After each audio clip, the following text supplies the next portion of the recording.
이번 주 저 중요 사건, 역사적인 사건이에요. 내가 저 박사학위 받을 때 논문 뭐 쓴 줄 모르죠. 연쇄살인에 맞아. 네. 나 법학으로 박사학위 받았지만 그 형사법 전공하다 보니까 네. 연살인 범죄 관련된 거 꼭 연쇄 살인은 아니고 연쇄 범죄. 네. 연쇄 살인, 연쇄 강간, 연쇄 방화 뭐 이렇게 등등해서 연쇄 범죄 이제 관련돼서 그 박사 논문을 썼었고요. 그 중에 이제 내가 좀 준비했던 내용 중에 유명한 그 연쇄살인범이 있어요. 영국에. 네네. 오늘 이제 제가 좀 준비해 온 거는 의사예요, 의사. 헤럴드 시프만. 네네. 헤럴드 시프만 그 의사인데 가정의학과 의사죠. 영국 역사상 최악의 연쇄살인범이라고 불립니다. 영국 역사상. 이제 시작부터 들어가 볼게요. 네. 이게 1998년 6월 달에 이거 얼마 안 된 사건이에요. 얼마 안 됐다고 하기도 좀 그렇다. 지금 22년이니까. 98년 6월에 잉글랜드 이 맨체스터에서 84세 미망인 캐슬린 그런디가 사망을 했어요. 그런데 그때 그런디가 사망을 하니까 주치의가 자연사라고 진단을 내렸어요. 뭐 이런 경우면 뭐 나이도 84세고 뭐 저 자연사 충분히 진단 내릴 수 있죠. 그런데 그럼에도 불구하고 이 캐슬린 그런디의 그 이 딸이 있는데 이 안젤라 우드러프라고 자기 변호사예요, 직업이. 자기 어머니 죽음이 석연치 않다. 네. 의심을 품어요. 그게 이제 왜 의심을 품게 됐냐면 어머니가 혼자 사시는 미망인이었는데 캐슬린이 미망인이었는데 주치의가 헤럴드 시프만이에요. 의사. 네. 그 의사한테 40만 파운드를 다 넘긴다는 유언을 남겼어요. 예. 우리나라 같은 경우는 뭐 유언해도 뭐 안 남기고 죽으면 뭐 자식들이 각자 나누고 또 만약에 유언 남겨서 딴 사람한테 주면 나중에 또 뭐 또 저 소송 걸고 그 요란하잖아요. 근데 영국이나 미국 같은 데서는 그거 없어요. 지정한 사람한테 가기 때문에요.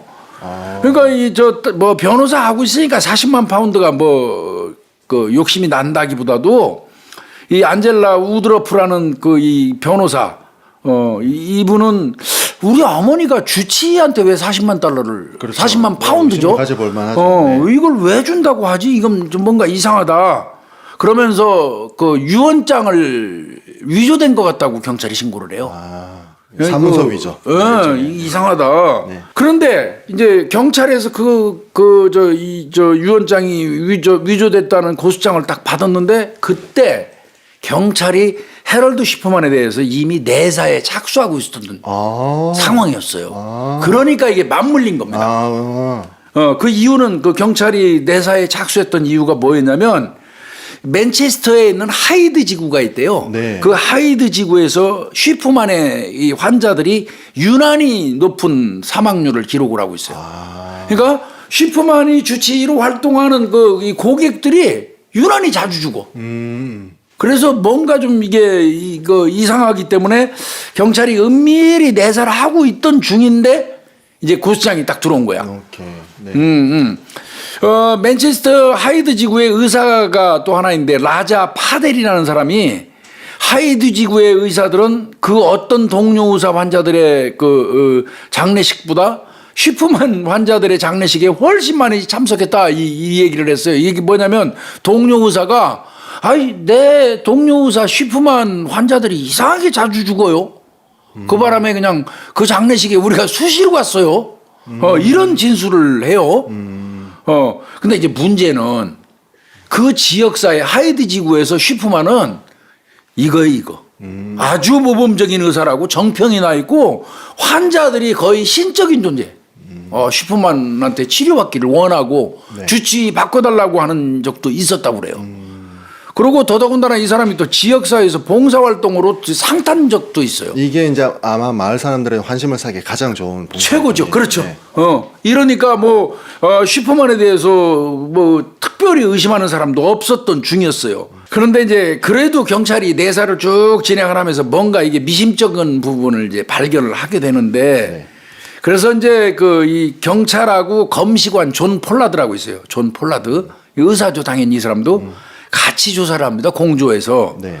그 과정에서 1976년 이 의사 면허를 취득한 게 쉬프만이 76년에 취득을 했어요. 네네. 그런데 이 쉬프만이 약물 남용하고 처방전 사기 이걸로 기소됐던 사실을 확인을 해요.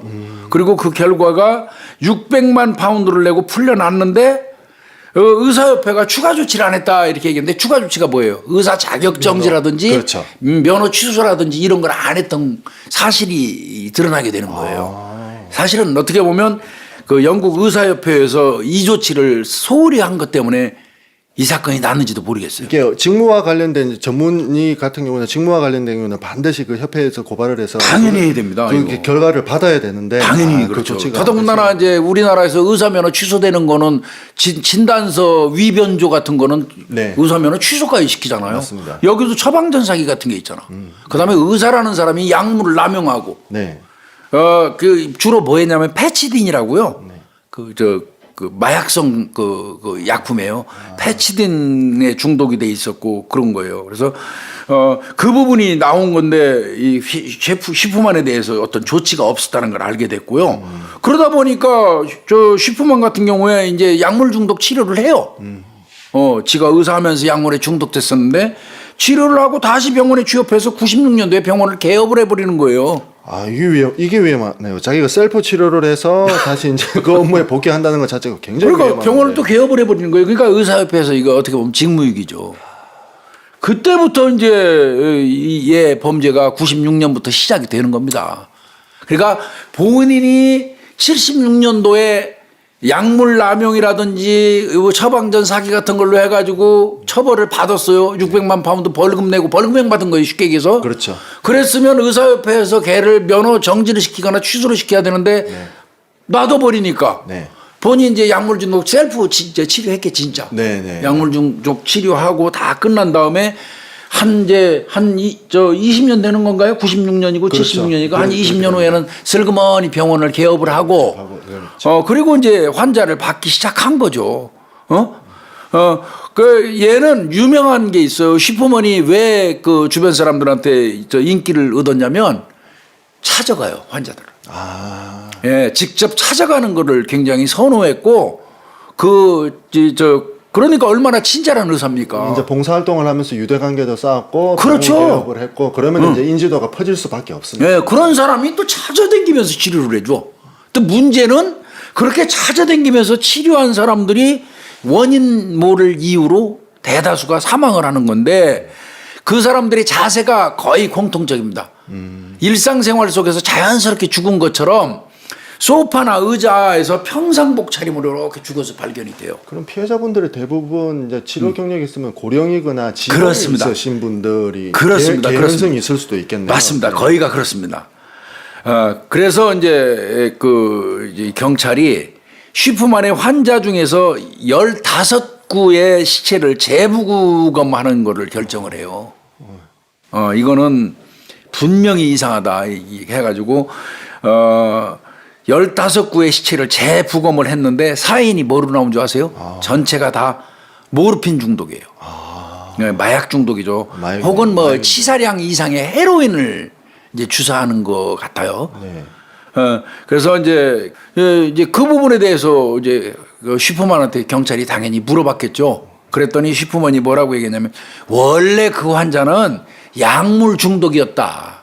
내가 약물 투여해서 죽인 게 아니고 원래 내가 돌보던 그 환자들은 다 약물 중독인 사람들이고 내가 치료해줬던 거다. 그게 이유가 되는 내방을 했고 내방을 이제 했다는 이제 그렇죠. 근거로 들었겠네요. 네. 그러면서 이제 그 발뺌을 하죠. 쉬프만 같은 경우는. 그럼에도 불구하고 전부 15명이나 부검을 했는데 다 똑같이 그렇게 나오니까 15명에 대한 살인으로 기소를 하고 나머지는 이제 더 인원이 많잖아요. 네. 수사를 계속하기로 하는 겁니다. 그래서 일단은 15명 살인으로 기소한 게 이제 2000년 3월 달에 유죄가 인정돼 가지고 종신형을 받아요. 그렇지만 이때도 정확하게 뭐 살해 동기를 밝히거나 환자 숫자 이거는 그 밝혀지지 않았어요. 그 따지고 뭐 영국 수사도 그렇게 잘하는 것 같지는 않아요, 그죠? 이런 거 보면 이게 2000년대면은 상당히 그래도 현대인데 그죠? 네. 그때도 뭐 주변에 있는 전문가들은 15명으로 기소했지만 200명 이상 될 것이다. 그리고 또 뭐 2002년도 보고서 같은 걸 보면 최소한도 215명에서 최대 459명 정도가 죽었을 것이다. 이 정도면 시골 마을이 그냥 통째로 지금 인구가 없어져 버리는. 그렇죠. 그러니까 이게 지금 바꿔서 얘기하면 최대 459명이라는 얘기는 슈퍼맨이 맡았던 환자 중에 죽은 사람이 적어도 459명이 된다는 거예요. 네네네. 이거 엄청나게 많은 거죠. 그 대체로 사망한 사람들은 평상시에는 뭐 그렇게 사망할 정도의 건강 상태가 좋지 않았던 건 아니래요. 양호한 건강 상태로 가졌던 대다수 중년의 여성인데 중년 이상의 여성들인데 그 여성들이 그렇게 많이 죽어간 거예요. 그럼 이제 여기서 영국의 의료 체계를 잠깐 봐야 돼요. 네. 영국은 의료 체계가 이렇게 돼 있더라고요. 1차 의료기관 이제 GP.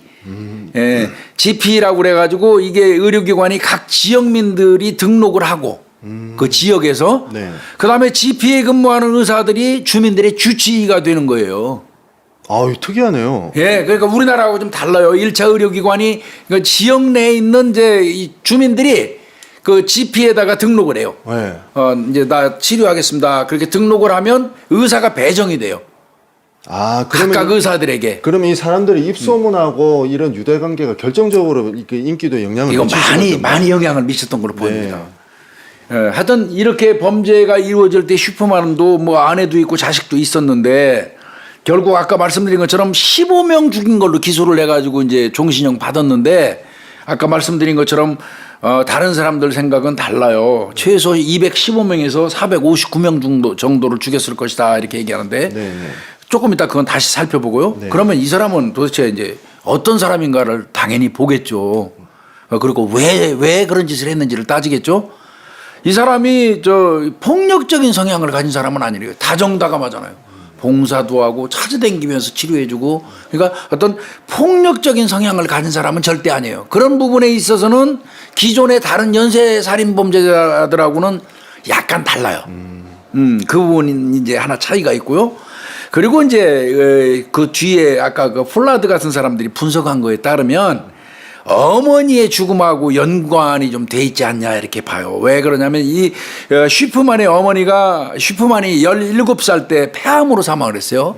그런데 이때 의사가 항상 오면 그 말기 환자이기 때문에 모르핀을 계속 투여를 했어요. 그렇죠. 그 모르핀 맞으면 엄마가 다시 고통 속에서 신음하다가 불끈 힘이 생기고 이러면서 슈퍼맨의 머릿속에 그 모르핀에 대한 환상 같은 게 심어지기 시작했어요.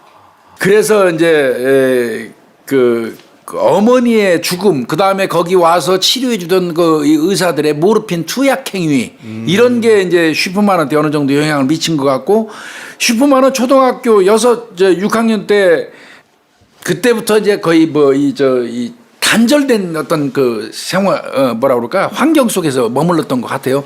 그러다가 청소년기에 들어서면서부터는 말도 거의 안 하고 아웃사이더였다고 그래요. 이게 그럼 의사가 자기가 궁극적으로 의사를 지원하게 된 것도 이때 영향이 좀 있을 수 많이 있죠. 의사가 와서 사람의 생명을 좌지우지하는 모습을 본 그러니까요. 거예요. 저 와서 우리 엄마가 막 고통 속에서 몸부림치고 곧 죽어갈 건데 의사가 오더니 모르핀 주사 한 방 딱 주니까 평온해진 얼굴로 다시 돌아오고 그래도 또 싱싱하게 어느 정도 지내더라. 또 고통받을 때 전화하면 의사 와서 또 주사 한 번 놓고 물론 연장선이지만 저 의사가 가지고 있는 주사기 하나에 의해서 생명이 좌지우지될 수 있구나 하는 그런 게 아주 뿌리 있게 머릿속에 박혔던 것 같습니다. 이게.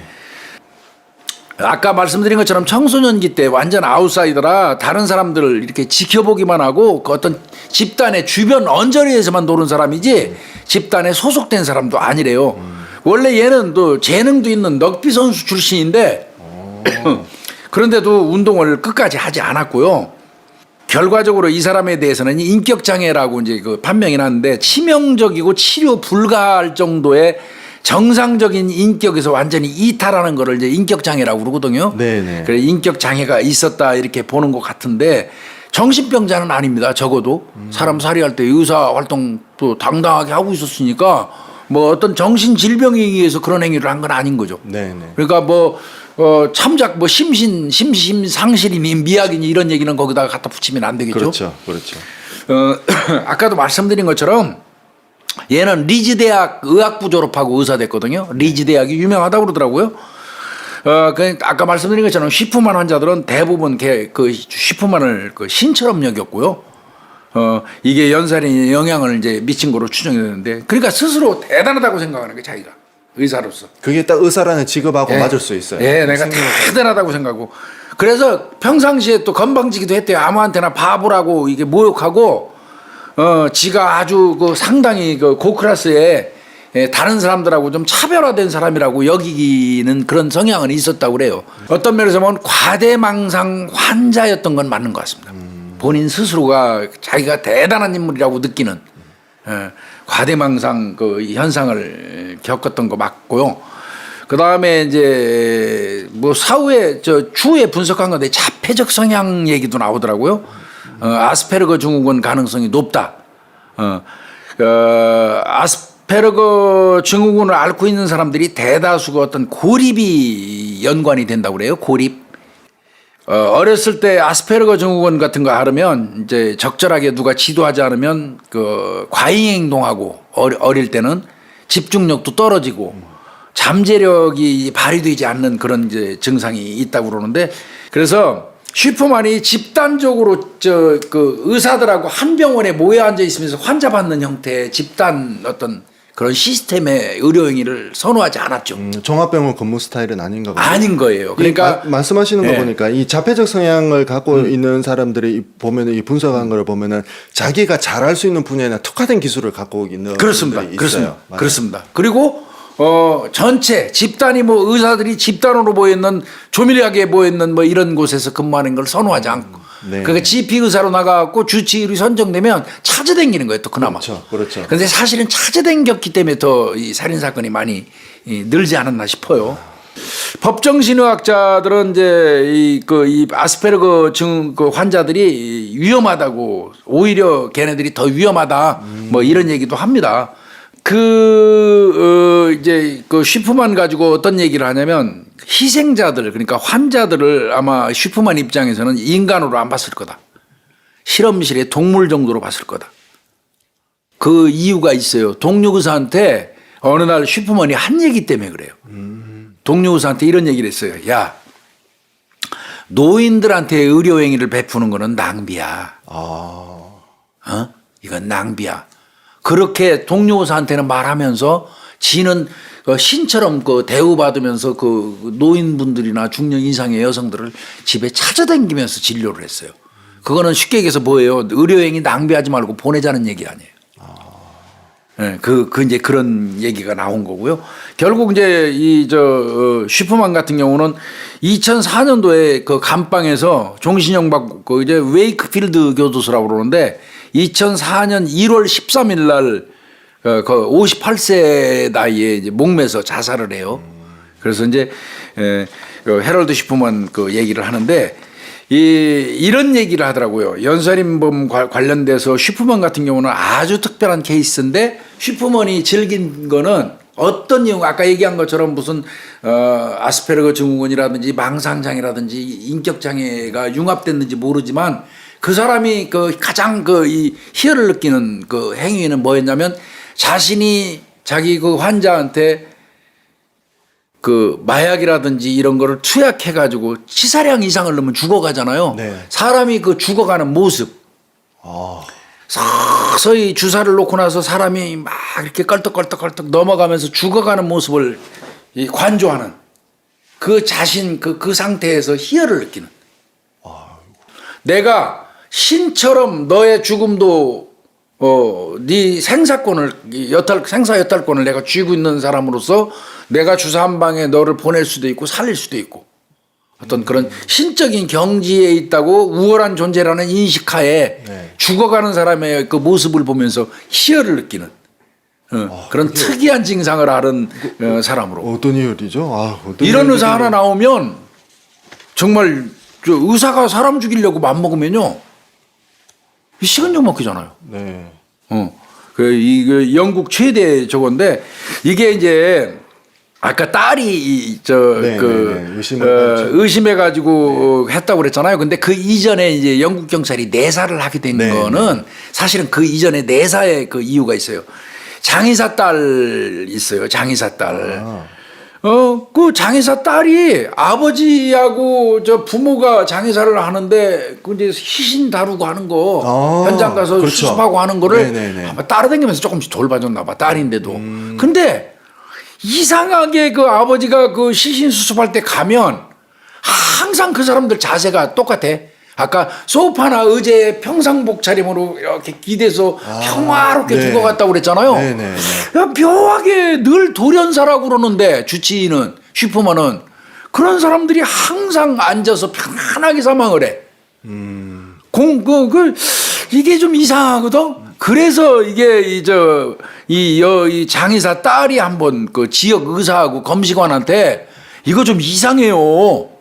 이런 말을 한 적이 있었어요.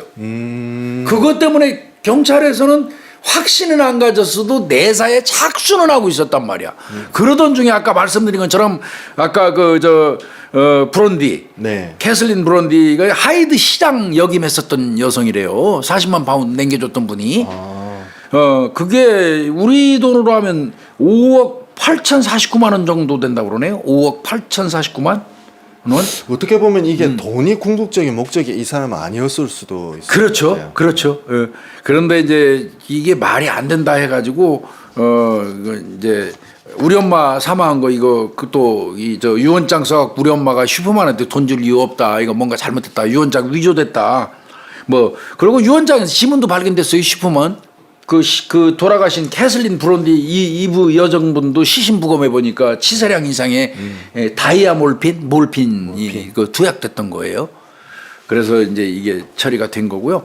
동료 의사 아까 얘기했던 검시관 그 존 폴라드 같은 경우는 이렇게 단정했어요. 아까 말씀드린 것처럼 그는 슈퍼맨이죠. 환자가 죽어가는 과정을 보면서 그 자체를 즐거워했다. 삶과 죽음에 대한 생사권을 가지고 있다는 감정 그 자체에 만족했다. 이게 단적으로 표현하는 것 같아요. 네. 이런 성향을 가진 사람이 있으면 이것도 엄청나게 위험한 것 같아요. 그래서 이제 처음에는 40만 파운드 때문에 재산 갈취 목적으로 죽인 걸로 봤지만 네네. 나중에 보니까 어마어마하게 사람들 숫자가 많고 비슷한 모습으로 다 죽었잖아요. 네네. 그러니까 이건 꼭 재산 목적의 어떤 그 살인은 아니다.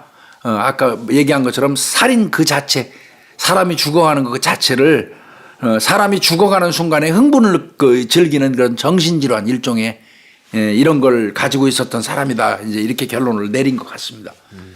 그래서 헤럴드 슈퍼맨 사건은 그냥 제가 영국에서 아주 최대 연살인범이거든요. 네. 의사 신분이고 그래서 간단하게 그냥 찾아와서 좀 소개를 좀 드리려고 했던 거고 이거 아마 헤럴드 슈퍼맨 사건은 이 다음에 연건영 교수나 해가지고 한 번 더 깊게 다뤄야 될 사항이에요. 네, 그래서 오늘은 그냥 피상적으로 잠깐 좀 소개를 했고요. 참 그러면서 내가 문득 생각이 나는 게 있었어요.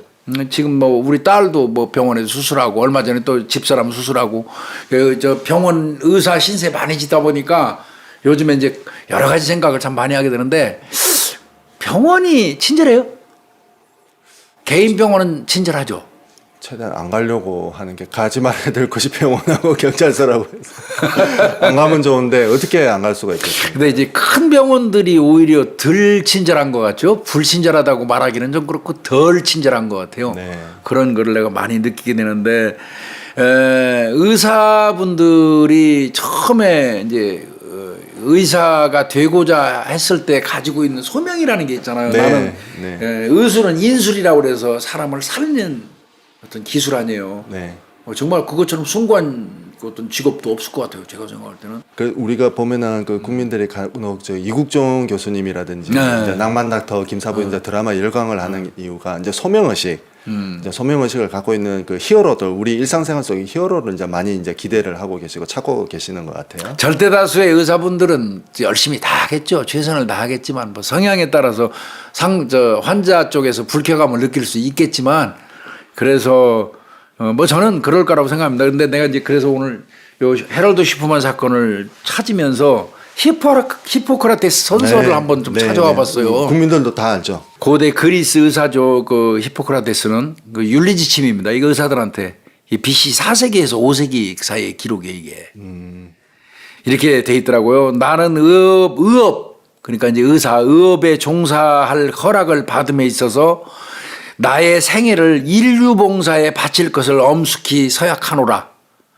나는 은사에 대하여 존경과 감사를 보내고 또 양심과 품위를 가지고 의술을 베푼다. 나의 환자의 건강과 생명을 첫째로 생각하고 또 환자의 비밀 보장해주고 네. 의업과 고귀한 전통 명예를 유지하기 위해서 애쓰고 동업자를 형제처럼 생각하고 인종이라든지 종교라든지 국적 정당 관계, 사회적 지위 초월을 해서 오직 환자에 대한 의무를 지킨다. 여기 보니까 인종, 종교, 국적, 국경 없는 의사의 생각이 문득 났어요. 거기 나 조금 후원하는데 거기. 인간의 생명을 수태된 때부터 존중한다 그랬어요. 수태. 임신 한 순간부터 위협당해도 내 지식을 인도에 어긋나지 않게 쓴다든지 자유의사로 명예를 걸고 위와 같이 서약한다 하는 이 히포크라테스 선서가 이게 좀 느끼는 게 상당히 많더라고요. 난 히포크라테스 선서 한 번도 제대로 읽어본 적 없는데 요번에 그 헤럴드 슈퍼만 이 사건을 보면서 요거를 한번 찾아보고 읽으면서 이거 상당히 정말 명문이에요. BC 4세기에서 5세기 기록이라고 그러는데 고대 그리스 시대 때 의사 아니에요. 그런데 그럼에도 불구하고 이거 써놓은 게 지금까지 하나도 다른 점이 없어 보이고요. 적용이 안 될 것 같지가 않아요. 그래서 의사분들이 한 번 더 좀 초심이 흔들릴 때, 자신이 하고 있는 일에 대해서 좀 권태가 느껴질 때, 이런 때는 히포크라테스 선서를 한번 읽어봤으면 좋겠다는 생각이 좀 들더라고요. 헤럴드 슈퍼만 사건은 다음번에 한 번 더 다시 다룰 거예요. 무섭네요. 제가 이거 너무 무서운데. 근데 이제 일반적으로 제가 그 자료를 이제 영국 수사기관 그 자료를 일반적으로 이제 알려진 거를 찾아보니까요. 15명 살인으로 기소했는데 아까 뭐 전문가들은 200명 가량 이렇게 얘기했잖아요. 그런데 이제 그 2002년도 보고서는 아까 215에서 459명까지 죄대 받잖아요. 여기 쫙 잘랐더라고요. 영국 수사기관에서 결론 내린 거는 한 250명 정도를 살해한 걸로 보더라고요.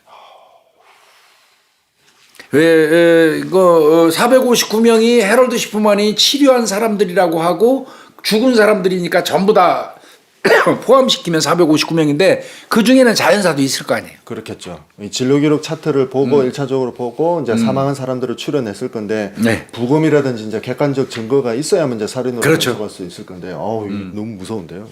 그래서 한 200명 이상은 그 헤럴드 슈퍼만이 자기 환자를 집에 가서 진료하면서 계속 주사 줘가지고 모르핀이라든지 페타민 같은 거, 페치딘 같은 거 이거 계속 줘가지고 그 사람 죽어가는 거 슬슬 보는 거니까 아마 디데이를 잡았다고 그래요.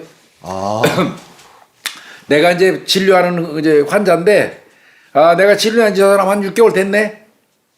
이 사람은 한 7개월 됐는데 차트 관리를 하잖아요. 오늘 정도는 저 사람 오늘 보내야 되겠다. 그렇게 관리를. 가서 이제 오늘은 그냥 주사 놓고 죽어가는 거 앉아서 보는 거 즐기는 거예요. 그 다음에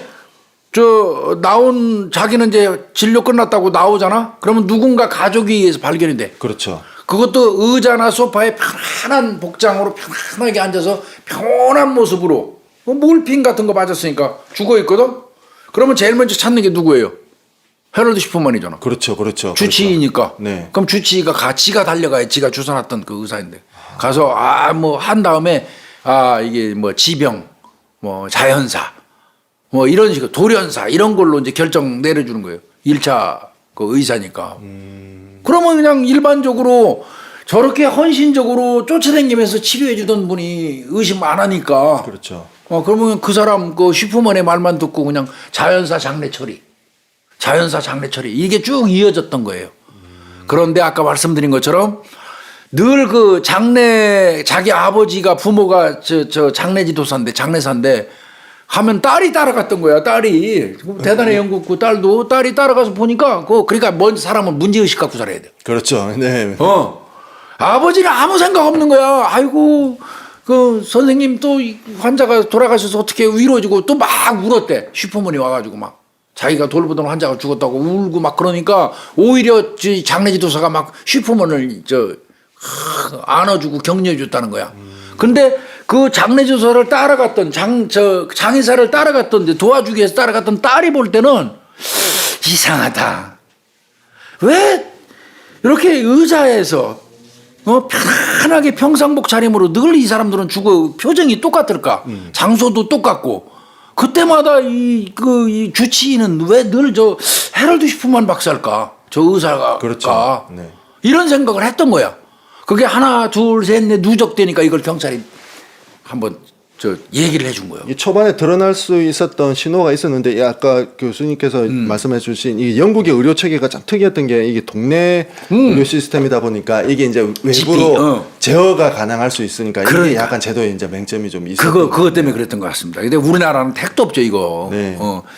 저 장의사의 딸 때문에 경찰이 내사에 착수를 하고 있었기 때문에 또 이제 그 아까 캐슬린 같은 경우 그 소송 고소가 들어오니까 네. 이거 내사 그렇지 않아도 저 장의사 딸이 줘가지고 소스가 있어서 내사 중에 있었는데 좀 이상하다고 생각하고 있었는데 이거 하나 결정적인 게 들어왔잖아. 네.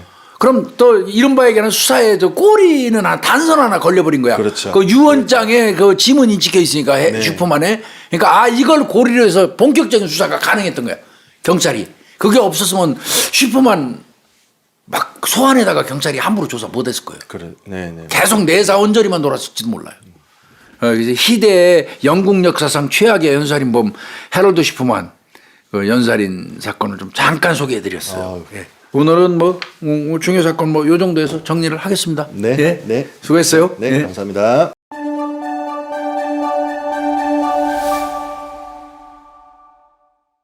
염 교수가 굉장히 오래된 것 같은데 뭐가 오래됐을까요? 여기 이 자리에 앉아서 만난 지가 그렇죠. 한 2주, 3주? 2주 됐어요. 2주 넘은 것 같은데 왜 이렇게 난 길게 느껴지지? 2주에 2주.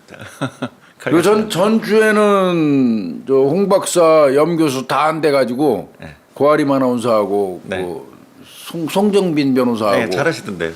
풍성해지는 것 같아. 글쎄 그걸 그 이제 풍성해졌다고 우리는 개인적으로 생각하고 또 급한 상황에서 이렇게 와서 또 대처해 주신 게 고마운데 또 이제 구독자님들이 느끼기에는 또 만족스럽지 못한 경우도 있겠죠. 그럴 수도 있죠. 근데 법률 전문가도 있고 또 민간인도 있고 그래서. 아니 근데 또 예, 앞에서 떠드는 사람 입장에서는 앞에 한 사람이라도 있는 게 편하거든요. 당연한 만약에 거예요. 그분들도 안 됐으면 여기 PD들 앞에 앉혀놓고 떠들어야 할 입장이었거든요. 근데 이제 그런 걸 좀 양해를 해주고 이해를 좀 해줬으면 좋겠는데 네. 어찌됐건 우리 프로에 이렇게 와준다는 거 그 자체만으로도 좀 좋게 봐줬으면 좋겠어. 그리고 당사자들 부담 많이 되실 거예요. 사실 이게 전문 당사자들도 프로라서. 좀 네, 전문 불편한 프로라. 상태에서 와가지고 최선을 다해서 하는 건데. 최선을 다하셨을 거예요. 네. 그래 오늘은 사무엘 리틀 사건. 네. 뭐 어떻게 보면 미국의 연살인 범죄자가 뭐 엄청나게 많지만 네. 그 중에서도 아마 최고로 광범위한 지역에서 네. 최고로 많은 사람을 살해해서 문제가 됐던 그 사무엘 리틀 네. 흑인이죠. 네. 연살인범은 흑인이 분포도가 많지는 않아요. 그게 많이 없대요, 교수님. 흑인이 사실은 연살인범 중에는 그렇게 많지는 않거든요. 네. 물론 이제 인구 퍼센테이지 갖고 그 계산한다면 좀 달라질 수 있겠지만, 네. 근데 미국 사회 흑인이 이제 적지 않잖아요. 그렇죠. 적진 않죠. 그런 거에 비하면 연살인범 중에 흑인이 그렇게 많은 퍼센테이지를 차지하지 않는데 그 중에서 사무엘 리틀이 나오는데 사무엘 리틀이 또 단연 앞권 제일 많아요. 기네스 기록에 올라가. 기네스 인자 올라가요. 예. 93명까지 잡았었죠. 네, 93명으로 추정했었죠. 추정이죠. 추정. 네, 서서히 이제 설명해 주시고 하여튼 가봅시다. 사무엘 리틀 20세기 최대의 살인범, 연살인범. 네. 우리 염 교수가 준비해 온 거 오늘 좀 들어보죠. 예. 근데 일단 사무엘 리틀 사건을 보게 된 이유는 뭐 저번에도 제가 뭐 여러 사람을 좀 하고 있지만 생각보다 피해자 숫자는 어마어마하게 많은데 맞아. 이게 그 우리나라 언론 같은 경우는 거의 재조명이 안 돼 있어요. 뭐 토크쇼나 이런 데서나 좀 다루어져 있지. 그러니까 구체적으로 사무엘 리틀이 어떤 식으로 검거가 됐고 이 사람에 대한 분석은 진짜 FBI에서 죽어라고 분석을 했거든요. 근데 맞아요. 그 결과물에 대한 것들은 좀 설명이 잘 안 돼 있어서 아셨으면 하는 차원에서 좀 선정을 했고요. 이것도 아마 우리 이 범죄학을 연구하는 사람들, 공부하는 사람들 입장에서도 나부터도 그렇고 우리 정도 이렇게 범죄학을 좀 공부하는 사람들 입장에서나 관심 깊게 보죠. 맞아요.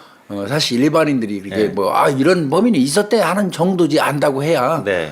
깊숙이 알지는 못하죠. 네, 그래서 이제 미국 범죄학계에서도 뭐 제프리 다머나 뭐 나이트 스토커 저번에 해된 이런 친구들 같은 경우는 인물들도 좀 괜찮고 뭐 그다음에 뭐 약간 신화가 만들어질 수 있는 뭐 이런 네, 것들이 네. 있잖아요. 뭐 문양도 쓰고 막 이런 것들 했는데 아주 극히 간단한 방법으로 살해를 했고.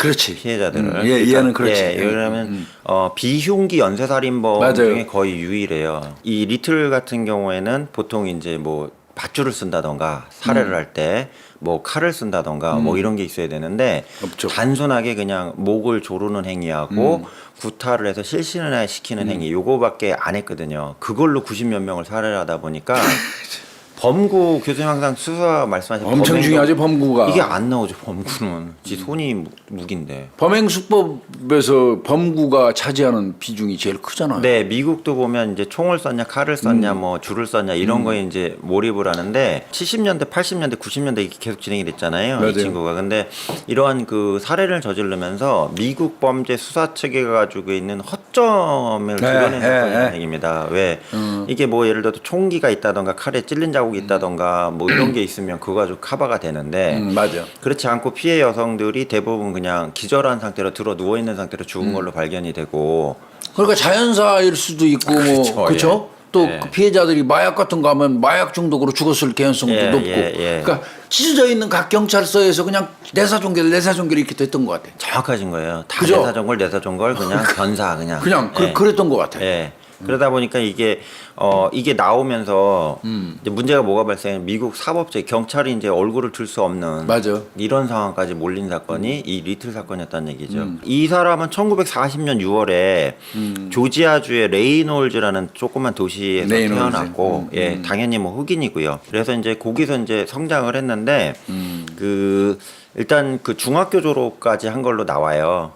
주니어 하이스쿨 아니에요? 주니어 하이스쿨이 이제 중학교라 보시면 됩니다. 하이스쿨은 이제 고등학교고요. 그래서 중학교 수준까지 교육을 받았는데 이제 이 사람에 대한 기록이 거의 없어요. 없는데 이 사람의 이제 가족사가 나중에 교수님도 아시겠지만 그 전문 수사관이 하나 붙어갖고 이 사람하고 대화를 맞아요. 나누면서 나오잖아요. 네. 그 과정에서 이 사람이 진술한 게 뭐냐면 우리 엄마는 프로스티튜트다. 다시 말하면 이제 성매매 여성이었다. 성매매 여성. 예, 우리 엄마가 그렇게 했다 이런 얘기를 하고 있고요. 그다음에 이제 조지아주 레이놀즈에 태어났지만 태어나자마자 이제 오하이오주 로레인이라는 동네로 이주를 합니다. 이사를 해서 조지아에서 오하이오로. 엄마는 이제 돈을 버니까 이제 그쪽 유흥업이나 이쪽에서 일을 하니까 화력에서 일을 하니까 그 외할머니에게서 양육받은 걸로 나와요. 할머니 손에서 컸구나. 네, 그래서 어쨌든 이제 집이 부유한 상황은 아니니까 공립학교인 호튼 주니어 하이스쿨을 졸업을 했고요. 그다음에 학교 다니면서 이제 학업 성적은 엉망진창이었다고 나와요. 공부는 못했구나. 네, 왜 그래 FBI에서 나중에 이 사람을 아예 그냥 연구 대상으로 삼은 거죠. 교수님 아시겠지만. 그럴 수밖에 네, 없어요. 그래서 연구 대상으로 삼아서 이 사람 이제 기록을 다 뒤진 것 같아요. 뒤졌는데 거의 뭐 이제 학교를 다니는 둥 마는 둥. 꼴찌 수준. 네, 거기 나와 있는 기록상으로는 뭐냐면 학업 내용에 대해서 그러니까 교사가 가리키는 거에 대해서 이해를 못하는 수준이다 이런 식으로 나온 걸로 파악이 됩니다. 그다음에 이제 이 사람이 진술하는 과정에서 이제 수사관들이 좀 충격을 먹은 게 이 이 성욕에 대한 조발성이 너무 일찍 이게 나와가지고 진술상에 이게 당황을 한 건데. 어려서부터 이렇게 까졌다는 거예요. 쉽게 얘기해서. 그렇죠. 유치원 때부터요. 참 황당하다 정말. 그러니까 유치원은 다닌 것 같아요. 그래서 유치원을 다닐 때 그 여자 선생님들이 이렇게 목 잡거나 이렇게 막 만지는 거 있잖아요. 피곤하면 어깨 주물르고 이걸 보면서 흥분을 느꼈대요. 이 하얀 이 목을 보면서 네. 조르고 싶은 충동을 느꼈어요. 혹시 그런 진술 받으신 적 있어요, 교수님? 그런 경우 있어요. 아 있어요, 교수님. 저도 이 목에 대한 목성애는 저도 좀 이렇게 기록상으로 처음 있어요. 봐가지고. 우리나라에도 있습니다. 목성. 아, 목성애가 있어요. 그래서 그냥 정확하게 목성애자가 맞습니다. 네. 그래서 목을 보면, 그러니까 여자 선생님 이제 뭐 페인 목이나 하얀 이런 뭐. 네, 그걸 보면 뭐 흑인이건 백인이건 약간 이렇게 흥분을 느꼈다 이런 진술을 하고요. 그 다음에 여자 선생님들이 자신의 목을 만지는 모습을 보면서 저 목을 졸라보면 어떨까. 이런 막 느낌 있잖아요. 이런 생각을 했다고 본인이 진술을 명확하게 한 부분이 있습니다. 이거 뭐 거짓말 아닌 것 같고요.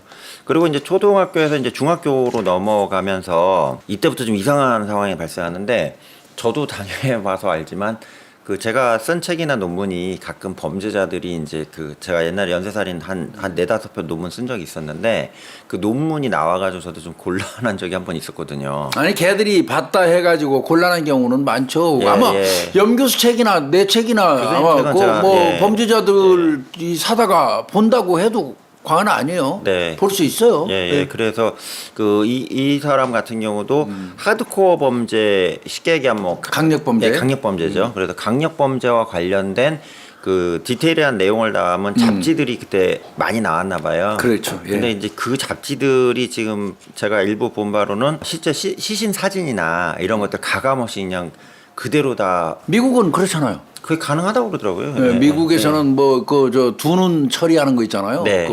자막 처리 노이즈 처리, 이거 안 하더라고요. 예. 그게 이제 다 적나라하게 나와 있는 잡지를 수집을 해가지고 이걸 탐독을 한 거죠. 탐독이라고 그래야겠죠, 교수님. 그래서 탐독을 하면서, 그러니까 그 당시 FBI에서 어디 붙은 수사관들한테 얘기한 건 뭐냐면 나는 그걸 보면서 내가 범행하는 기법이나 수법에 대해서 배웠다. 또는 그거에 대한 대리 본능 만족 있잖아요.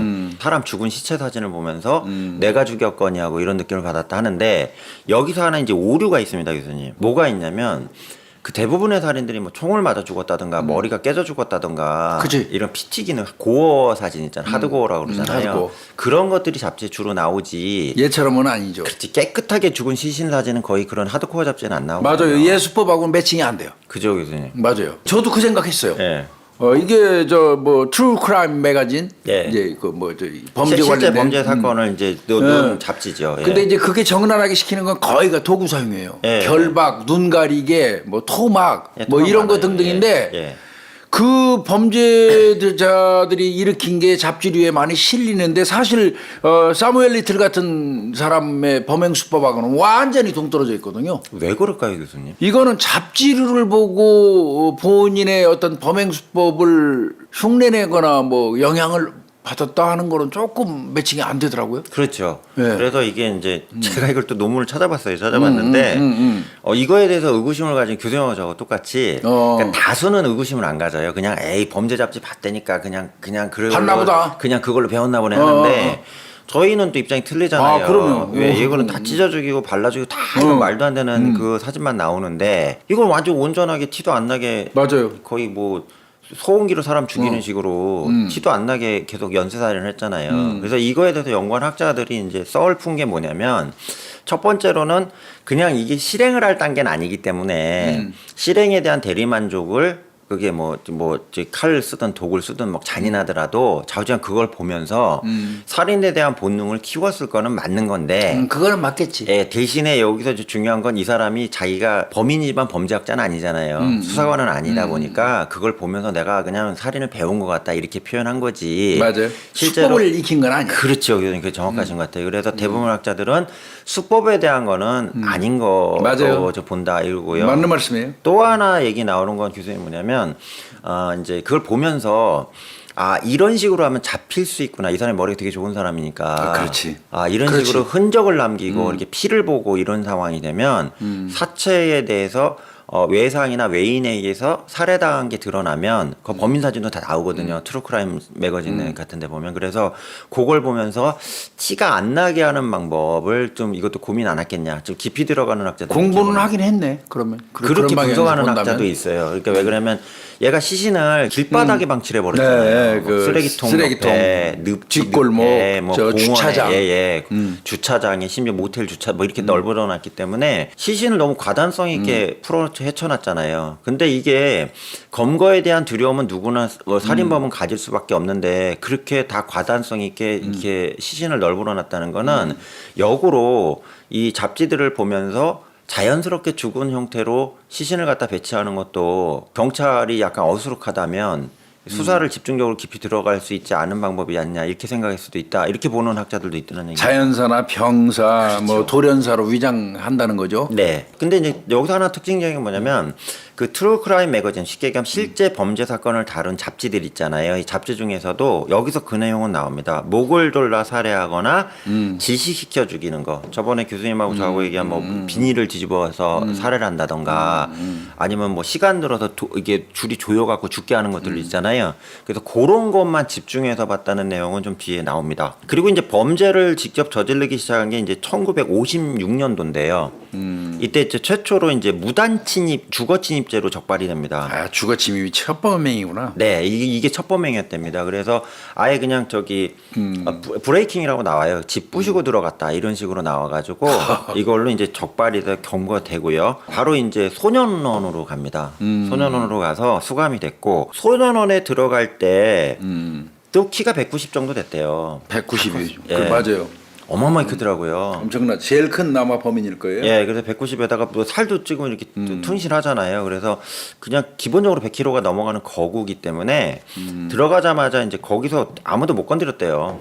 이게 소년보호시설인데 들어가도 거기 갱도 있고 막 그렇잖아요. 근데 원체 어마어마하니까 그래서 거기서 오히려 이제 소년원에서 이제 복싱이나 가르치잖아요. 야구 뭐 이런 게 있나 뭐 하더라고요. 탁구도 있고요, 뭐 이런 게요. 그런 걸 가르쳐가지고 네. 교화하는 거잖아요. 그러니까 거기서 이제 너무 덩치가 크니까 맷집이 세니까 딱 맞네, 복싱 선수. 예, 전문 이제 복싱 교육을 받았답니다. 근데 아이. 이게 이제 문제였어요. 그러니까 펀치도- 선수까지 갔죠, 거의. 네, 선수도 하고 대회도 나갔대요. 그래서 교정 시설끼리 하는 뭐 체육대회 이런 것도 있고 막 하나 봐요. 그래서 거기도 나가서 뭐 챔피언도 먹고 했는데 좌우간에 거기서 복싱을 잘했답니다. 잘해서 이제 사람을 때리는 방법을 여기서 연구한 그지. 거죠. 이게 중요하죠. 한 방에 콱콱 때리면 기절시키는 방법. 네. 그러니까 190짜리가 그냥 때리는 거랑 그러면 그 가격을 해서 나랑 똑같은 레벨의 헤비급일 테니까 펀치로 제압을 해야 된다면 이거는 기술을 배운 거잖아요. 그래서 뭐 여기 관자놀이나 뭐 이런 데 턱도 어디 때리면 기절하는 게 있다고 그러대요. 특히나 또 상대는 여성인데. 네. 뭐 복부도 이렇게 숨을 못 쉬게 하는데 때리는 부위가 있다고 그러대. 이거를 다 이제 배운 겁니다. 그래서 FBI에서 사후에 분석한 내용 중에는 이 친구가 소년원에 들어가서 소년 교정시설 들어가서 복싱을 배운 게 지금 어떻게 보면 그 쉽게 얘기하면 상대방을 공격하는 기술을 거기서 완성해서 나오지 않았냐. 제압 기술이. 예, 제압 기술 이렇게 보고 있다는 얘기입니다. 그리고 이제 출소한 이후에 그 플로리다주로 이주를 해갔고요. 이때부터 엄마랑 같이 산대요. 많이 옮겨 댕기네. 조지아에서 뭐 예. 네브라스카로 갔다가 또 예. 다시 플로리다로 갔다가. 예, 어마어마하죠. 거기서 이제 어머니하고 이제 살면서 이제 직장을 구해야 되잖아요. 고등학교까지는 안 갔고. 그런데 이제 이것도 또 웃기는 게 하필 공동묘지 취업을 해요. 장묘사 공동묘지 관리. 예, 이게 세미터리라고 불리잖아요. 일반 그 공원묘지라고 그러죠. 지금 용어는요. 공원묘지에서 이제 뭐 시신 묻고 뭐 관리하는 거 있잖아요. 이거 취하고 또 하나는 이제 병원에서 응급 환자 후송하는 업무를 했는데 이제 그 잘못된 데는 이 사람이 이제 앰뷸런스 기사를 했다고 그러는데 기사는 아닌 것 같고요. 그러니까 앰뷸런스에 보면 그 옆에서 보조 있잖아요. 응급 그 지원 요원 있잖아요. 그런 식으로 했다고 좀 합니다. 그리고 장례식 같은 것도 이제 지원하고 했기 때문에 그러니까 이어지는 거잖아요. 그죠. 응급실에 들어와서 사망한 사람 그 장례 절차, 그다음에 공원 묘지 네. 이 절차가 그렇게 라인으로 이어져 있잖아요. 그렇죠. 한 묶음이에요. 네. 직업으로 볼 때는. 그러니까 이걸 놓고 봤을 때는 이때 이제 사람 죽음에 대해서도 이제 죽음. 접촉을 하기 시작을 했고 자기가 맞아요. 죽인 건 아니지만 맞아. 이러면서 이제 완전히 이제 본격적으로 범행이 좀 시작되지 않았겠냐. 아, 그렇게 볼 수. 왜 그러냐면 첫 범행으로 보여지는 범행 이전까지 이런 과정을 거쳤기 때문에 이게 이 사람의 행동에 대한 영향을 미치지 않았겠냐 이렇게 보는 거고요. 하나만 더 말씀드리면 이 사람이 도구를 쓰지 않고 연쇄살인을 저지르면서 자연사식으로 할 수밖에 없는 고도의 머리를 쓴 이유 중에 하나가 뭐냐면 신체적으로 너무 거구기 때문에 그럴 가능성도 있다는 범죄학자도 있습니다. 저 이거 보고 놀랐어요. 왜? 190의 거구니까 이 사람이 어딜 돌아다녀도 어디서 눈에 띄잖아요. 교수님도 사실 교수님 세대 때 되게 장신이시라 어디 가도 사람 알아보고 하잖아요. 근데 190의 흑인에다 이만하면 그 동네에서 어딜 돌아다녀도 그치. 보일 수밖에 없거든요. 그래서 이러한 것들까지도 이제 연구한 학자들도 있다. 이걸 좀 말씀드립니다. 범행은 이제 1961년도부터 시작이 돼요. 그래서 로레인이라는 동네에 가구점에 침입을 해갖고 이것도 제가 볼 때는 여성 아마 성폭행 시도하기 위해서 뭐 그랬던 것 같긴 한데. 그러겠지. 그래서 징역 3년을 선고받고 교도소에 수감이 돼서요. 3년 후인 1964년도에 석방이 됩니다. 3년 살고 나왔네. 네, 3년형을 받았죠. 그 이후로 이제 75년까지 절도, 폭행, 다양해요. 강간미수, 사기, 그 다음에 공무원 폭행, 뭐 이런 것까지 해갖고 11개 주에서요. 엄청나게 방대하다. 계속 돌아다닌 거죠. 활동 범위가. 네. 26차례나 체포가 됐다는 얘기입니다. 그래서 이 부분이 교수님 이게 비판을 많이 받아요. 왜 그러냐면 61년부터 75년까지가 미국 경찰 같은 경우도 좀 많이 발전하던 시기였고 교수님 아시겠지만 그때 월남전이 있었잖아요. 딱 이 시기가. 그래서 뭐 마약 범죄부터 해갖고 강력 범죄 이런 것들이 미국 사회가 소위 말하는 이제 범죄 공화국으로 가는 이게 전초 단계로 이 시기를 보는데 이런 식의 여러 가지 범행을 저지르면서도 장기형을 받지 않고 맞아. 전부 잘래. 그렇죠. 뭐 이건 냈다 풀려나고 이건 냈다 풀려나고 거기다가 또 하나는 보석금을 낼 능력은 안 되잖아요. 맞아. 얘는 안 되지. 예, 안 되는 상태에서도 그냥 에이씨 그냥 뭐 저거 집어넣어봐야 뭐하냐 이런 식으로 해서 저희가 항상 얘기하는 게 미국 법이 세다고 하더라도 들어가는 경우가 세지 은근히 그 풀어주거나 이렇게 내보내는 경우도 되게 많다고 그러더라고요. 그래서 이 친구가 장기형을 살지 않고 계속적으로 돌아다니면서 다양한 범죄를 저지르면서 자기 어떤 이제 범죄 어떤 세계를 만들었다 이렇게 보고 있습니다. 1982년도에 미시시피주에 또 여기로 갔네요. 또 파스카골라에서 체포가 됐는데 동네 이름입니다. 그해 9월에 실종된 22살에 이때부터 본격적으로 이제 살인이 나오기 시작하는데 성매매 여성으로 확실히 파악이 돼요. 그래서 라프리 사건이네. 네, 멜린다 로즈 라프리라는 여성을 살해한 혐의로 기소가 됩니다. 기소가 됐는데 문제는 뭐냐면 그거 주 대법원 있잖아요. 대법원의 대배심이라고 그러죠. 배선 대배심. 배심원 중에 대법원 배심을 대배심이라고 하는데 대배심들이 살인을 한 건 맞는 것 같은데 그때 나온 내용이 뭐냐면 그래 범인 맞는 것 같아. 근데 증거가 어딨냐 이거예요. 증거 없으면 안 되지. 그죠? 이게 이제 배심원들은 그런 걸 되게 중요시 본다고 하더라고요. 그럼요. 네, 그래서 뭐 정황은 그렇다 치는데 물리적 증거가 없잖냐. 얘가 했다는 거 뭐 범행 도구가 있냐, 뭐가 있냐, 진술이냐. 심증은가나 물증은 없다. 그렇죠. 그래갖고 이제 무죄 판결이 난 거죠. 이게 첫 번째 이게 집어넣을 수 있는 기회였는데 이게 이제 하나였고 구속 상태로 재판 받았을 거 아니에요. 이제 살인으로 이제 기소가 됐으니까. 근데 재판 끝나자마자 풀리지도 않고 바로 플로리다도로 또 이송이 돼요. 무죄가 나왔는데 왜 그러냐? 이때 1982년도 9월에 시체가 발견됐는데 패트리샤 앤 마운트 역시 여성분이겠죠. 이분이 또 살해된 것 같은데 이 사람의 범인 아니냐 그래갖고 똑같이 재판을 또 받은 거예요. 거기서 또 따로 기소를 했구나. 네, 그러니까 미국 같은 경우는 이제 여러 범죄를 주정부가 저지른 있으니까. 경우에 이쪽 주에서 재판받다가 뭐 끝나면 절로 가고. 이송하고 이렇게 우리랑 똑같은 것 같습니다.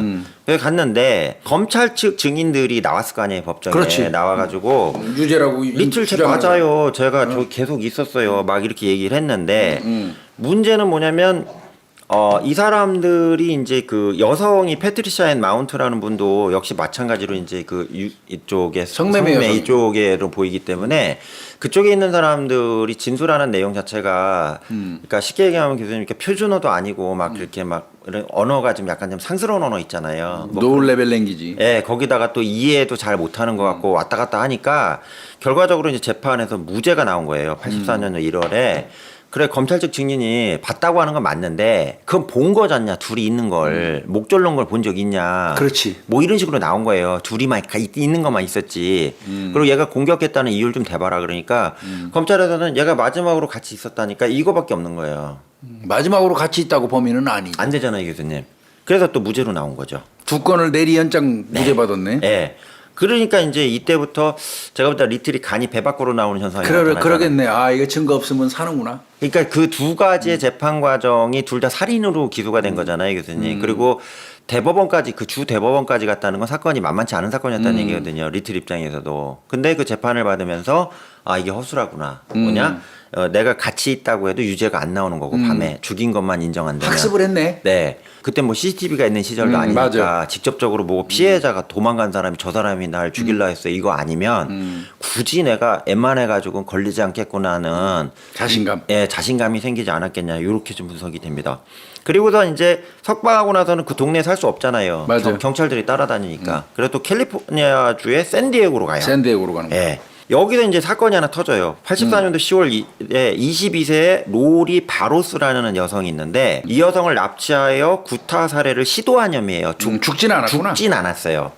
예, 그랬는데 당시에 상황 자체가 뭐냐면 이제 그 여성이 기절한 상태에서 이제 뭐 이렇게 적발이 됐는데 문제는 그 경찰이 좀 선입견이 있는 게 이 당시 지금 나중에 리틀이 얘기한 게 경찰관들이 나는 이제 덩치가 크고 좀 믿음직스러우니까 내 말은 좀 들어주면서도 여성들 관련된 거는 약간 좀 뭐라 하지 선입견을 가지고 보는 게 있더라 이런 얘기를 해요 비판적으로. 뭐냐면 여성들이 대부분 성매매 여성이나 그러니까 무시하는 거지. 그쵸.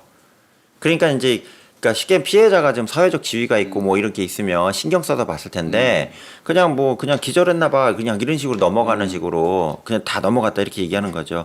그리고 이제 한 달 뒤에 경찰 자동차 뒷좌석에서 심하게 구타당하고 목이 조일린 상태로 기절한 여성이 또 발견이 돼요. 자동차 뒷좌석에서. 네. 근데 이제 이 경우에는 이제 좀 심각한 게 뭔 거죠. 당시 그 지역 경찰이. 그래가지고 구속이 돼가지고 앞에 아까 말씀드렸잖아요. 살인미수 비슷하게 한 사건 그것도 기소가 됐고 이것도 기소가 돼서 2년 6개월의 징역을 선고받습니다. 너무 싸다. 그러니까 이것도 잘못된 거예요. 이것도 나와요. 잘못했다고. 왜 살인미수인데 왜 2년 6개월이냐고. 그러니까. 근데 이제 본인은 살인 미수라고 안 했겠지. 그냥 네. 단순 폭행으로만 몰고 갔겠지. 네. 근데 여기서 이제 또 하나 문제는 당시에 경찰이나 검찰이나 법원에서의 선입견 문제가 뭐냐면 살인이라고 하면 총을 쓰거나 칼로 찔르거나 맞아. 목을 뭐 줄로 이렇게 하는 건가 이런 것만 이해가 되는데 이건 아니라고 본 거지. 그러니까 구타해서 사람을 죽는 거는 살인으로 안 보는 이런 속성이 좀 맞아요. 있었대요. 우리나라는 아니잖아요, 이게. 맞아요. 우리나라는 그렇지 않죠. 네, 근데 여기는 그게 있었대요. 그래가지고 이런 부분이 그 2년 6개월밖에 안 나오는 이유가 되지 않았냐. 맞아요, 맞아요. 이런 비판적인 부분에 직면이 된다는 얘기입니다. 그리고 이제 87년도 2월에 석방이 되고요. LA로 넘어갑니다. 자꾸 옮겨가는 것만 한 건 하고. 전 처음 봤어요, 교수님. 이 사람 저기 기록을 보는데 어디 갔다 하고 지도를 살펴보는데 정신이 없어요. 거의 다지. 진짜 알라스카 빼곤 다 갔다니까. 그러니까. 그래갖고 이렇게 막 돌아다니는 거죠. 그래서 이때부터 10건 이상의 연쇄살인을 걸리지 않은 상태에서 계속적으로 이때부터 살인기가 된 거죠. 검거가 된 거는 이제 어이없게 좀 검거가 됩니다. 그러니까 그 이후에는 교수님 계속 살인을 저지른 거죠, 이제. 예. 그렇지. 우리가 모르는 사이에 막 계속 저지르고 댕긴 거지. 네, 단순 변사 사건 처리되고 돌연사 처리되고 막 이러면서 그냥 넘어가고. 네. 이게 그 피해자 일람표예요. 맞아요. 뭐 범죄 목록. 예, 그 일람표인데 그 이름에 보시면 언노운이 되게 많아요. 안 알려진 사람. 예. 그래서 이게 지금 문제가 뭐냐면 이 사람이 죽이면서 그 여성의 뭐 신분증을 뭐 가져갔다던가 아니면 뭐 그 사람이 뭐 집에서 자기 집이나 직장에서 만약에 살해를 당했다면 그 집이나 직장에서 그 사람이 누가 거주하는지 누가 저기 직원인지 알잖아요.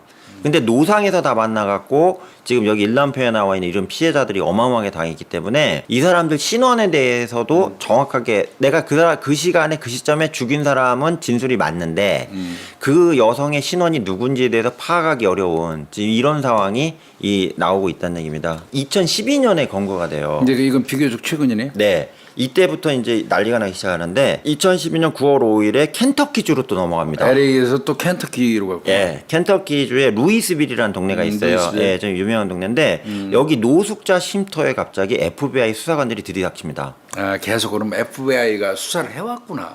예, 나름. 예, 그래서 그 처음에는 이제 리틀 입장에서도 오니까 뭐 동네 경찰이 왔겠지 이러고 생각을 했는데 FBI에서 그냥 완전 에이스 수사관들이 들이닥치니까 좀 당황을 한 거죠. 그래서 들이닥쳐갖고 이 사람에 대해서 얘기를 한 거예요. 당신 지금 저기 살인 혐의로 우리가 체포할 때 그렇게 알아라니까 이 사람이 처음에 이제 어안이 벙벙했대요. 왜 그러냐면 이 마약을 계속 이제 사가지고 투약하는 게 적발이 돼가지고 이런 게 있었는데 이제 사실 원래 마약 사건으로 입건이 됐었거든요. 지역 경찰에. 근데 입건돼 갖고 하는데 이때 이제 박gin계 교수님 DNA 대조하는 프로그램이 나오기 시작한 거예요. 그렇지. 그 점에. 예. 그래서 들어오니까 이제 마약이잖아요. 마약 보니까 이제 유전자 확보해 갖고 넣었는데 데이터베이스에 넣었더니 이전에 그 여성 피의자가 명확하게 살해당한 걸로 파악이 되는 미제 사건들이 있었는데 거기에 얘 DNA가 나오는 거지. 그렇죠. 거기에 이제 시신에서 나왔던 그 DNA 그 샘플들 있잖아요. 가지고 있었던 거하고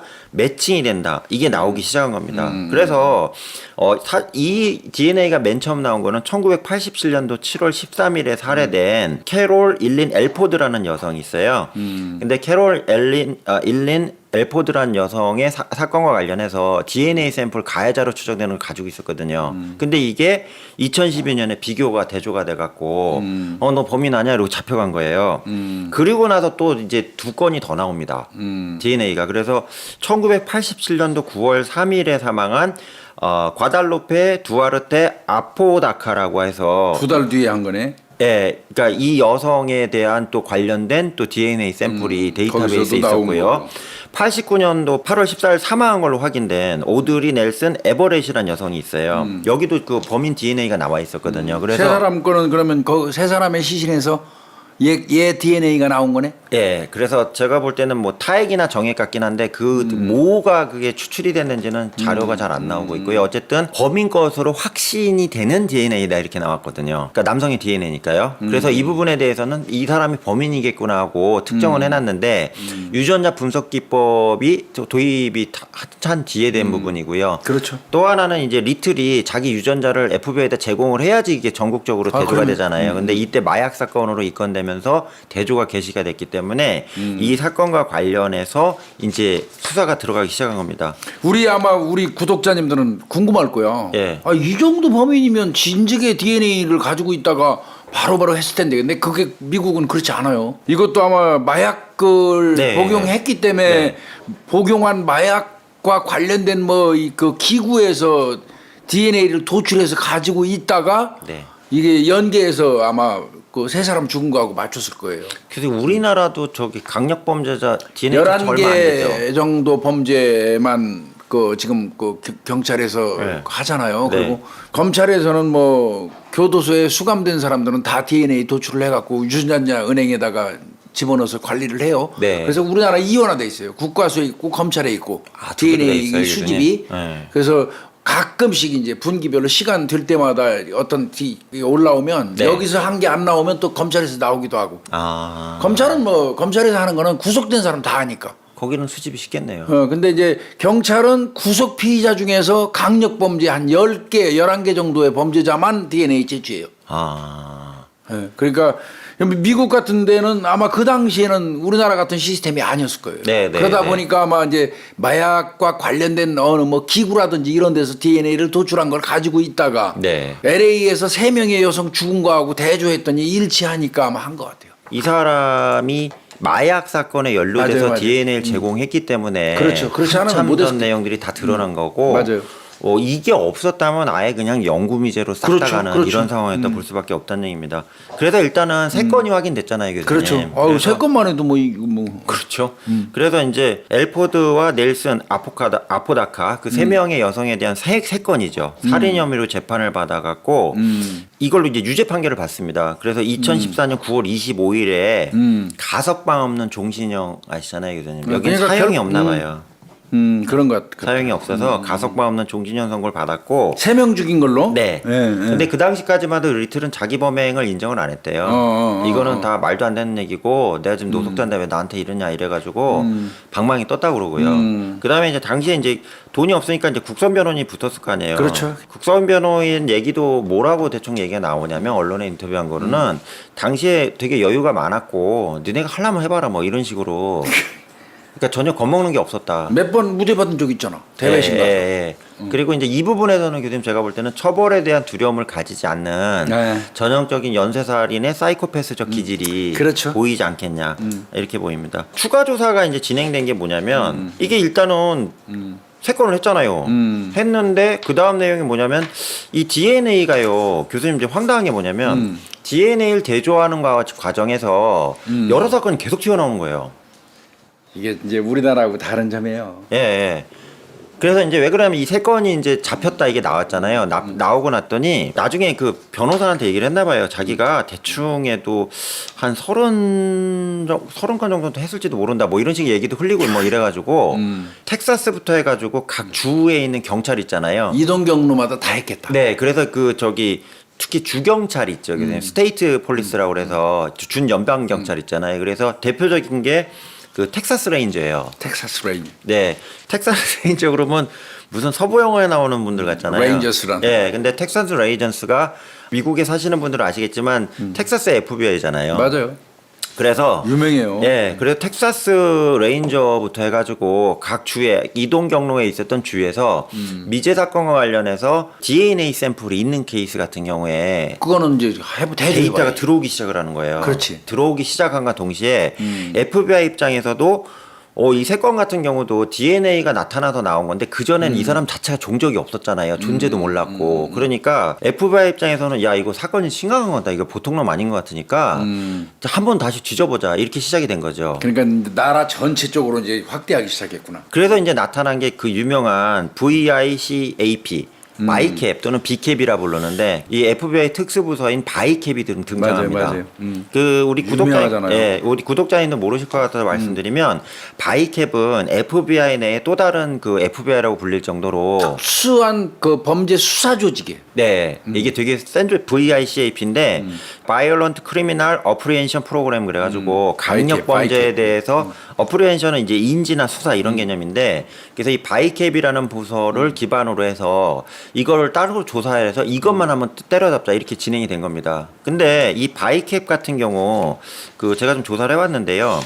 그 1985년도에 설립된 걸로 나옵니다. 버지니아주 콴티코에 거기에 FBI 그 타운이 많잖아요. 그래가지고 버지니아 콴티코란 지역에 이 바이캡이라는 부서를 만들자고 여러 수사관하고 학자들이 제안을 했대요. 왜 그러냐? 각 주에 있는 주경찰이나 또는 시단이나 군 단위 경찰들이 수사 능력이 떨어지니까. 맞아요. 그리고 이 정도쯤 되면 좀 연계해 갖고 우리가 좀 찾아주자. 특히 광역화된 문제 여기서 치고 여기서 치고 여기서 치고 하면 사건이 다 찢어지니까 처음에 만든 목적은 이걸 찢어져 있는 사건 중에 범행 수법이 비슷하거나 피해자 유형이 너무 동일한 경우에 이걸 묶어가지고 하나의 사건이라고 단정을 미리 짓고 가설을 져놓고 이거에 따라서 이걸 한번 분석해보는 지방경찰은 못하니까 조직을 만들자 그래서 처음엔 교수님 수사 조직이 아니었대요. 분석 조직이었대요. 분석 조직. 예, 그래서 그 사건 기록 다 받아가지고 비교해보고 하는 거죠. 이건 이제 코딩 작업을 통해서 진행을 했고요. 이 지금 리틀 사건 같은 경우가 2010년도 넘어와서니까요. 만만치 않다고 생각이 들어서 이거에 대해서 이제 직접적으로 이제 달려들기 시작한 거죠. 이 바이캡 그 전문가들이요. 근데 여기서 중요한 게 또 뭐가 나오냐면 교수님 아시는 그 홀랜드라는 수사관 아시잖아요. 제임스 홈랜드. 네, 제임스 홀랜드. 홀랜드가 아니라 홈랜드 아니에요? 홀랜드입니다. 그러니까 제임스 아마 홀랜드. 이게 유명하잖아요, 이거. 조상이 네덜란드 사람인 것 같아요. 네덜란드가 성인이니까요. 그래서 이 텍사스 레인저입니다. 그래서 이 사람이 당시에 진술 분석 전문가로서 유명한 건 아니었고요. 아까 교수님 말씀드린 텍사스 지역에서 살해당한 여성 사건이 하나 있었거든요. 그거 관련해서 접근을 하고 이제 수사를 진행하고 있었는데 이 홀랜드가 상당히 그 대화하는 방법들이 수사하는 기법들이 좀 괜찮다고 판단이 들어서 원래는 교수님 바이캡의 수사관을 집어넣어야 되잖아요. 근데 이제 홀랜드한테 하달했구나. 예, 인터뷰를 해야 되는데. 네가 해봐라 했구나. 예, 그리고 또 하나 이제 제가 또 배운 게 뭐냐면 교수님 생각해 보세요. FBI가 달려들면 큰 사건이잖아요. 당연히 큰 사건이죠. 피의자 입장에서도. 근데 FBI 진술분석관이라는 사람이 들어오면 경계가 경계하지 않을까요? 상당히 강화되겠지. 본인이 방어막 많이 치겠지. 예. 가뜩이나 그때는 텍사스 레인저스가 달라붙으니까 조금 나을지도 모르지. 이 부분에 대해서 좀 일부 유튜버나 좀 조사하신 분들은 상황을 설명을 좀 못하더라고요. 못할 수밖에 모르니까. 없죠. 왜 그 FBI에서 달려드는데 왜 저기 텍사스 경찰이 들어가 이러거든요. 근데 이 부분에 있어서는 이미 수사를 하기 위해서 FBI가 달려들기 전에 홀랜드가요 몇 차례 감옥 접견을 했던 것 같아요. 규정 접견을 따로 수사 진행- 별도 수사를 하고 있었구나. 예. 그 유전자가 동일하게 나와가지고 진행을 하고 있었고 그 과정에서 FBI 입장에서는 지금 다른 수사관을 집어넣는 것보다 낫지. 효율적이지. 지금 저 사람이 계속 몇 번 가서 만났고 그리고 리틀이 그 대화하는 걸 이때는 다 촬영이 되는 입장이니까요. 진술 녹화가 되니까 보는 입장에서는 삼촌하고 조카하고 얘기하는 것 같네. 젊은 수사관이니까 그걸 보고 이제 FBI에서도 바이캡에서 고민을 한 것 같아요. 그러니까 우리가 영화에서 드라마 보는 식으로 막 무대기로 막 저기 집어넣어가지고 뭐 앉혀놓고 팔짱 끼고 이질하라 버리면 안 나와. 안 나온단 말이에요. 라포 형성해야 되니까. 네. 그리고 어차피 얘는 종신형인 상태이기 때문에 안 풀 가능성도 안 풀, 있잖아요. 그렇죠. 내가 왜 또 풀어? 괜히 또 사형 선고 되는 데까지 끌려가가지고 거기서 또 재판 받아서 사형 집행되면 안 되는데 그럴 수 있잖아요. 그러니까 이건 좀 아닌 것 같다 싶은 거죠. 그래서 제임스 홀랜드 수사관한테 FBI 측에서 요청을 한 걸로 파악이 됩니다. 그래서 우리 좀 도와줘라. 실제로는 우리가 하는 건데 FBI에서 하는 건데 홀랜드 수사관이 접촉을 해갖고 이 사람하고 대화를 나눴으면 좋겠다. 근데 이 이전에 교수님 황당한 게 뭐냐면 중간에 FBI가 700일 동안 계속 조사를 했대요. 그러니까 리틀한테 계속 접근해가지고 너 더 있지 얘기해봐.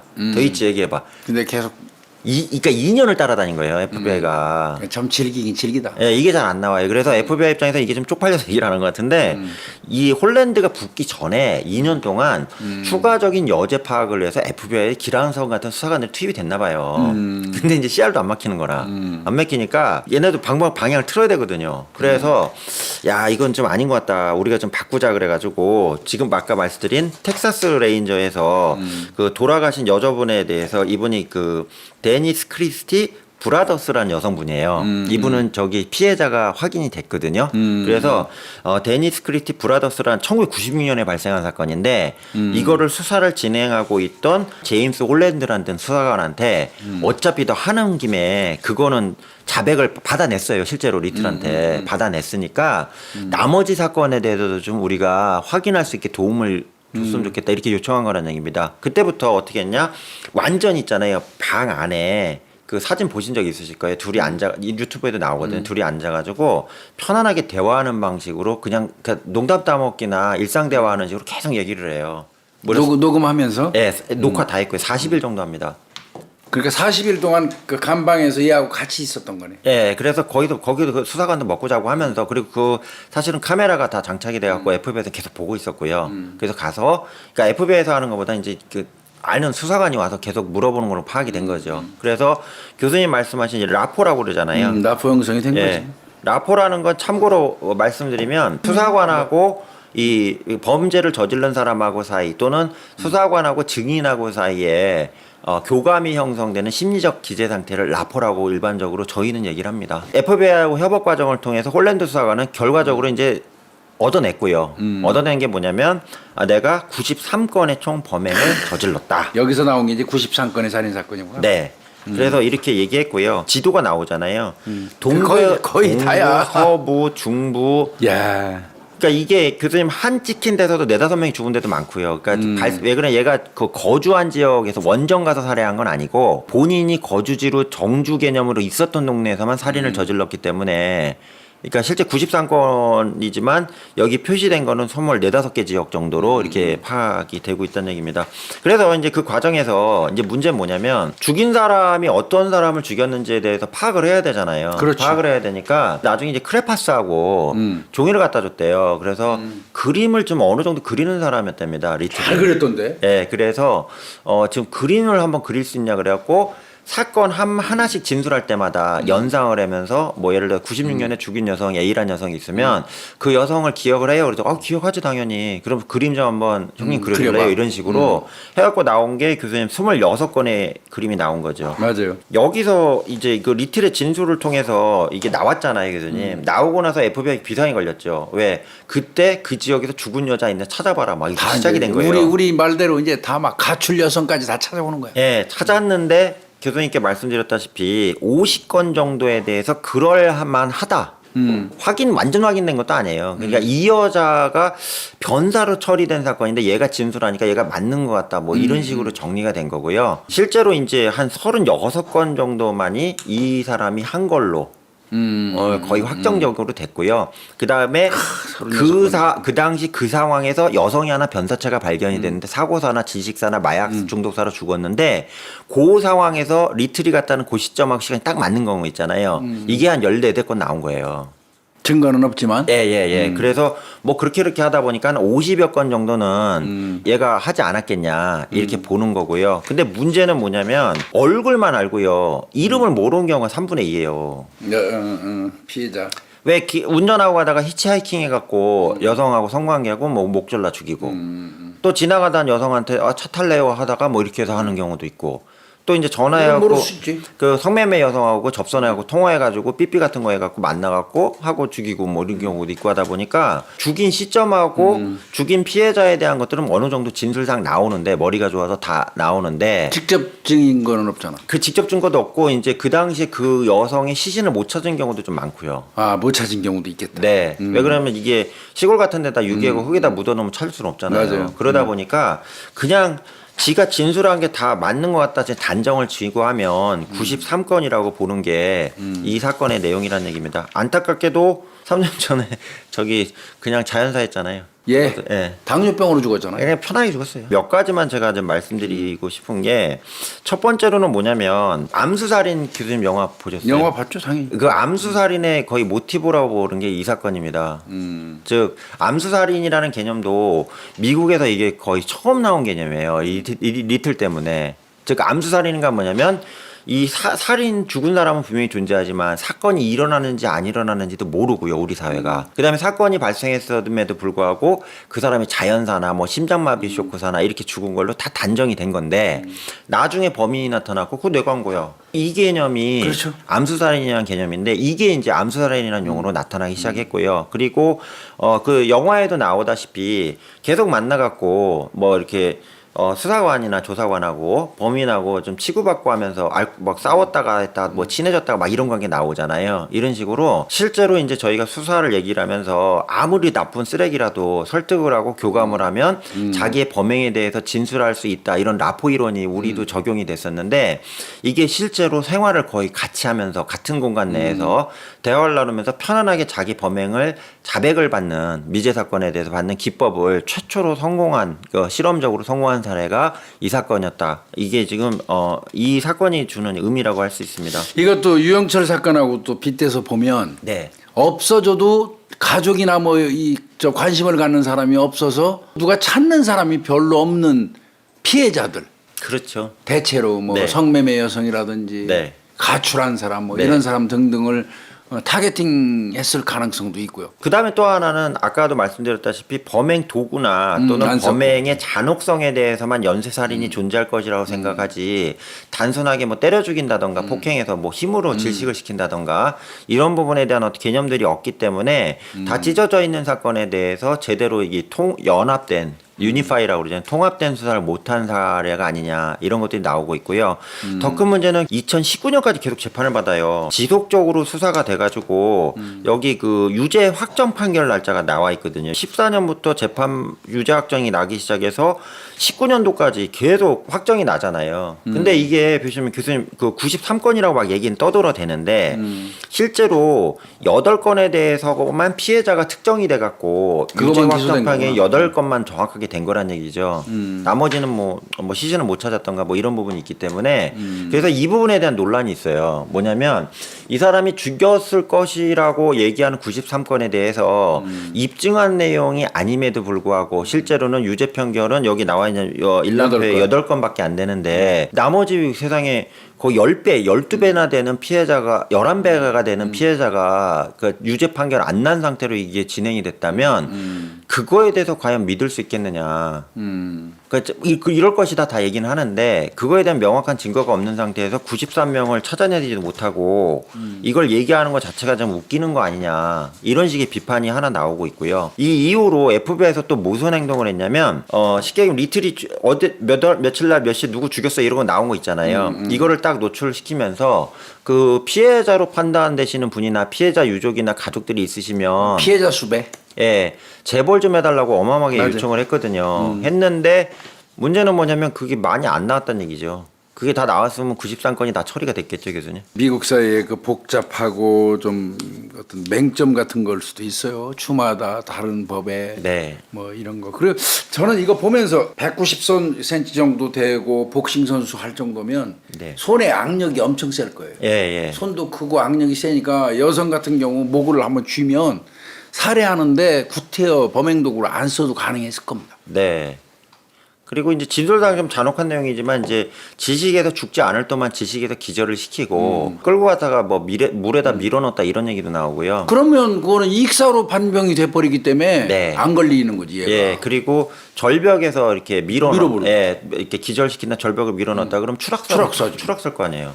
그래서 이게 지금 조사가 다 명확하게 이루어진 게 아니라 FBI 입장에서도 전문가들 투입을 해서 이 사람이 나온 내용을 기반으로 한 거기 때문에 그러니까 사법적인 의미에서 보면 유죄로 확정된 8명의 연살인범인 거고 범죄학적인 측면에서 보면은 이제 93명의 여성을 살해한 연살인범이 되는 거죠. 네, 그래서 사후에 여러 범죄학자들이 리틀의 그 진술 내용이 제공이 됩니다. 그래서 제공한 내용을 가지고 93건을 다 따라다니면서요. 이걸 조사를 해본 겁니다.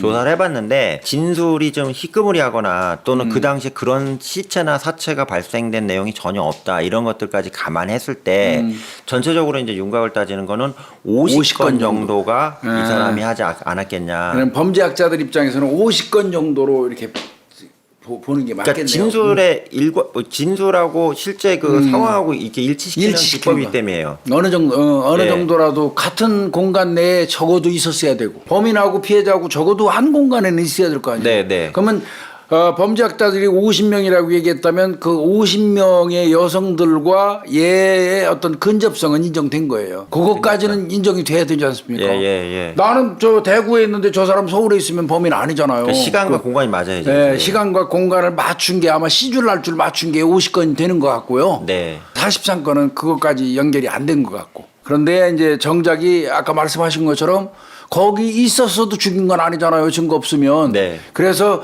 확실하게 죽인 걸로 인정된 건 8건인 것 같습니다. 그리고 이제 마지막으로 말씀드리는 게 리틀이 이제 저 고령일 때 나중에 이제 이 수사관한테 홀랜드 수사관한테 얘기했는데 제일 무서운 게 뭐냐면 나는 그 신에 대해서 그렇게 큰 두려움이 없다 이렇게 얘기를 했대요. 죽고 나서도 이렇게 사고를 쳤으니까. 근데 너네가 볼 때는 기독교이니까 내가 지옥 갈 거가 겁이 나고 불구당에 겁날 거였지. 근데 나 하나도 겁 안 난다 이렇게 얘기하더래요. 그래서 수사관이 물어봤대요.